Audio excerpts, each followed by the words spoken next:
अस्सलाम वालेकुम। ये जी साड़ियाँ बकरियां गोट जी ने ते ये गां को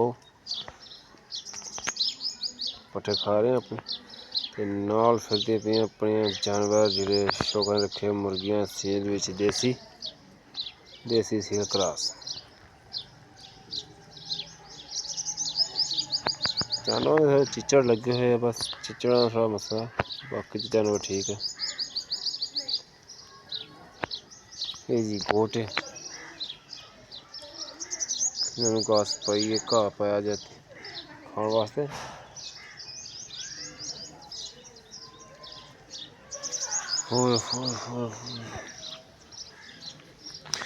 देख सकते हैं घाह खा रहे अगले मौजा ना। ये जी लेला है, सफेद भी लेला जो वाइट, ये ब्लैक बकरी है लेली। ते बाकी जानवर बड़े पर रखे आप पोटन कराए सील पर निकले देसी। देख सकते सारे सील बेची फिर सील मुर्गे अंडे रखे दी सील ते निकले देसी। 4 निकले सी, एक बिल्ली लै गई, 3 है इन्होंने च, एक मुर्गी है, 2 मुर्गे है।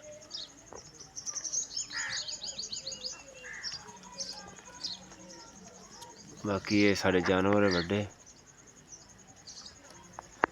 ये बकरियां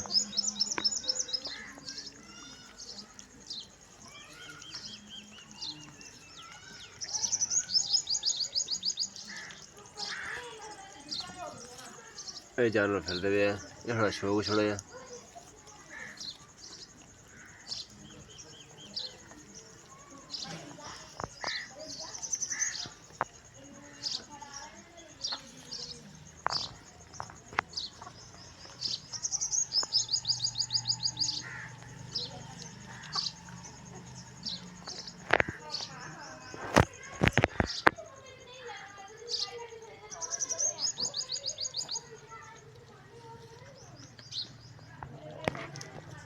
जानवर खा रहा।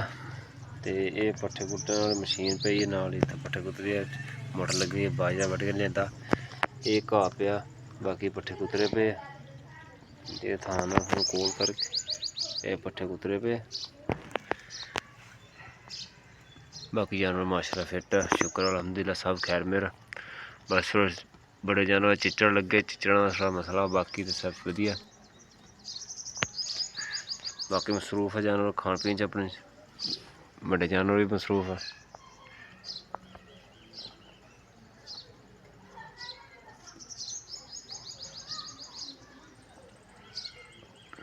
दोनों गांव सोने वाली वा, एक बच्ची है, एक बच्चा, बाकी बड़ी 2 जानवर सोने वाले।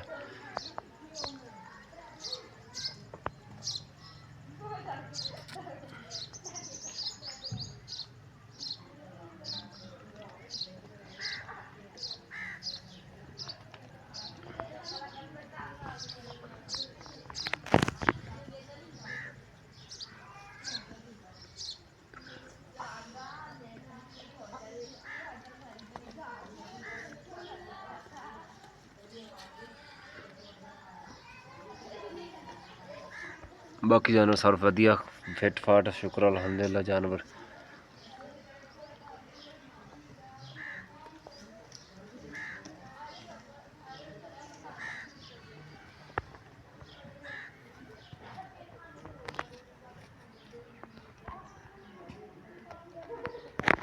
बाकी बदल होया वा, गर्मी बहुत से उम्मीद है बड़ी है बारिश आएगी। बाकी अल्लाह दे अल्लाह जानदा। बकरे डिजाइन देखो, दिल बनया।